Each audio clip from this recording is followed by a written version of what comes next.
everyone.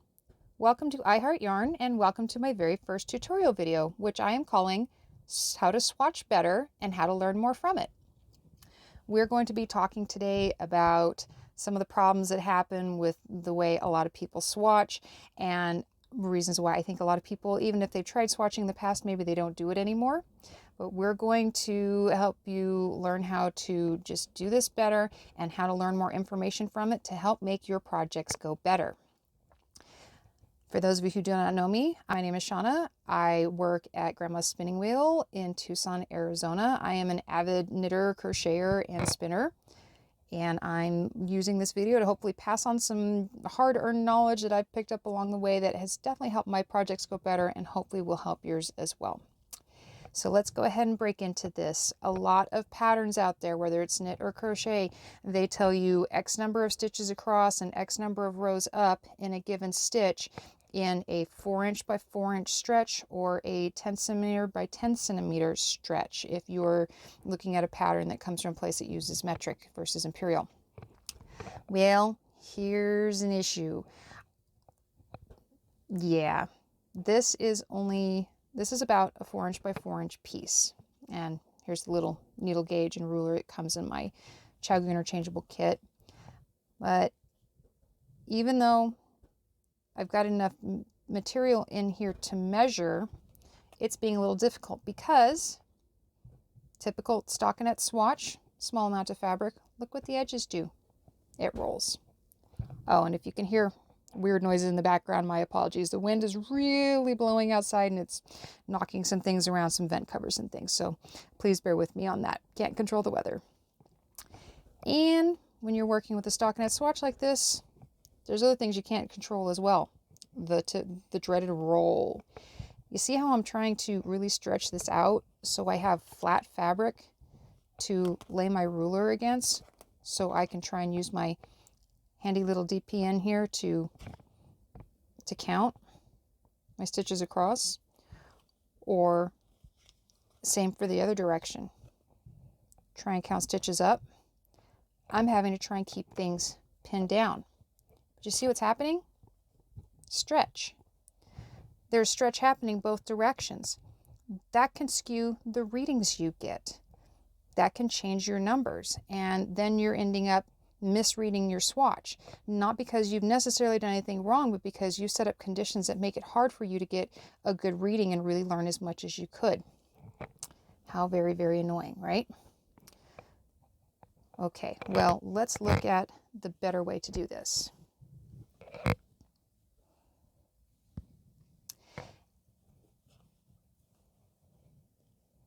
And by the way, just so you know, I am not OCD about swatching. I swatch when I feel it is important for the fit or size of a garment, or I really want to know what a fabric is going to look like because density, visual density or physical density of the fabric matters. There's other times, scarves, shawls, that kind of thing. I don't really swatch for those, got to be really honest. And there's a lot of people out there say swatch no matter what, but maybe. But when swatching is going to be important, let's do a better job of it. So as you can see here, I've got stockinette fabric here in the middle, and I've got more than enough space and more enough fabric that I have a clean 4" or better, both directions. That's going to be easy for me to go through and get a stitch count on or a row count on, but I'm not having to fight with it because of the garter stitch,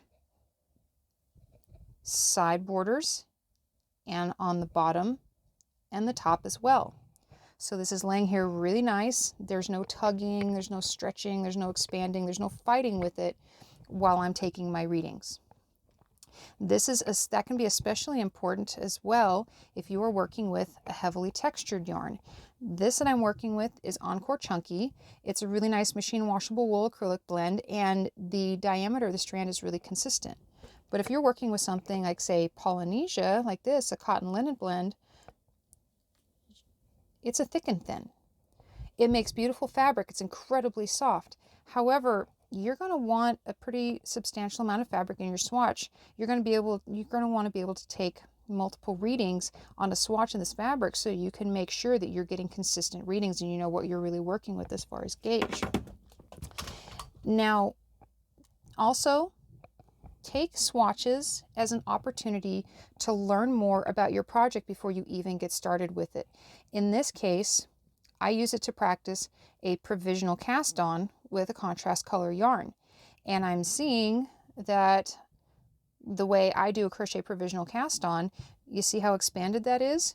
That means that I'm going to want to do that with a finer yarn, or I'm going to want to do it with a slightly smaller needle and a smaller hook combo because it's oversized. It's warping the edge of my project, and that might mess with the sizing and consistency of my rows down here.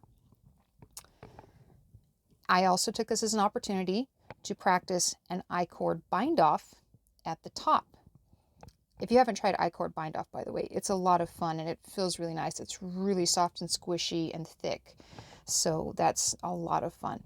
But this can be a great opportunity with your swatch. You can try the cast on or the bind off that you're supposed to do in your project and figure out if you need to adjust your needle size up. Do you need to take it down? Do you not like the effect? And do you maybe want to consider changing it? Use your swatch as an opportunity to try a different technique that you think you might like better for, you know, what your finished object looks like. So if you haven't picked up on it already, swatching for me used to be something that I didn't want to do it. I really didn't want to do it. I was very frustrated because I ended up with readings that didn't match what I was seeing in my finished project, and it was probably because I wasn't swatching properly. I didn't have enough fabric that was clean and laying flat for me to read. Sometimes if your pattern says you really need to wash your swatch and check your gauge on a wash swatch, they're recommending that for a reason, so I do recommend you go ahead and do a swatch at that point. If you choose to take a look at it this way, doing swatches better not only can actually save you time in the long run, because you'll know going in that you're using the right needle size for your cast on. You know what needle size you want and technique you want to use for your bind off. You are going to know whether or not you like the fabric in the middle and whether or not you're getting a really accurate read. So don't begrudge swatches. Use them as an opportunity to learn more. And really, you could view them as a really cheap insurance policy for the beginning of your project. Now, before we end this video, there's one thing I wanted to show you. For the crocheted provisional cast on I did here, and for the Icord Bind Off I did here, there's a really great book. If you want to learn more about great cast ons and bind offs, this is a fun book we sell at Grandma's Spinning Wheel. Leslie Ann Bestor, the Cast On Bind Off. Here's some of the things I love most about this book. The cast on index is on the inside front cover. Bind off index is on the back inside cover. And it's a spiral binding. No matter what you're looking at, it's going to lay flat with you. You're not going to be sitting there constantly fussing to keep your book open while you're working on your cast on or your bind off. So if you don't have this in your library and you want to be able to do some really great decorative or functional cast on and bind offs, this is a great addition to anyone's library. So I hope now that if you've had trouble with swatching in the past, maybe you understand some of the problems you may have been running into. You understand why swatching for things where fit and size matters can be really helpful and how to learn more from it. If you've enjoyed this video, please subscribe so that when I do others in the future, you'll be notified of when those come out. Please also check out my other videos where I do yarn reviews and sometimes some giveaways. If you have any knit or crochet basics that you would like me to cover, please either leave that to me as a question in comments, send it to me in email, message me privately on Ravelry. My username is Feather and Fiber. If there's been any basics that you're just, well, quite frankly, you're a beginner and you're embarrassed to ask, or if there's things that you want to learn about yarn and how to have a better understanding of yarn for when you go shopping at an LYS or a local yarn shop like Grandma's Spinning Wheel or other fine retailers around the country, please let me know about those as well. Thank you for watching, and I'll see you next time.